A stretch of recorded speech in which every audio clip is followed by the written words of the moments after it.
కరీంనగర్ జిల్లా వ్యాప్తంగా ఉండటానికి సొంత ఇల్లు లేక నిరుపేదలు నానా అవస్థలు పడుతున్నారు. ప్రభుత్వ ఖాళీ స్థలంలో అక్రమ గుడిసెలు నిర్మించుకుంటూ వేలాదిగా నివసిస్తున్న పేదలకు సిపిఎం పార్టీ అండగా నిలుస్తుంది. గత బీఆర్ఎస్ ప్రభుత్వం కుల సంఘాల సొసైటీలకు కేటాయించిన భూములతో గత 3 నెలలుగా గుడిసెలు వేసుకుని జీవనం సాగిస్తున్నారు. డబుల్ బెడ్రూమ్ ఖాళీ స్థలం ఇస్తామని హామీ ఇచ్చిన ప్రభుత్వం అవేమీ ఇవ్వలేదని వాపోతున్నారు. ఇప్పటికైనా మాకు ఇల్లు నిర్మించి ప్రభుత్వం తగిన న్యాయం చేయాలని పేదలు ఆవేదన వ్యక్తం చేస్తున్నారు. కొంతవరకు చేయగలుగుతున్నాం. ఇంకా అధికారులు సపోర్ట్ చేసి ఇంకా చేయాలని మేము వాళ్ళని కోరుతున్నాం.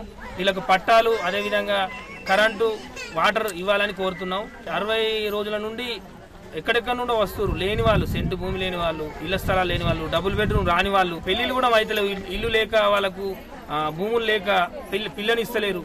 అటువంటి పరిస్థితి ఉంది. చాలా దారుణమైన పరిస్థితి. ఒక 125 గజాలు ఇస్తే వాళ్ళ జీవితాలు సెట్ అవుతాయి. ఆలోచించాలి. చాలా భూములు ఉన్నాయి గవర్నమెంట్.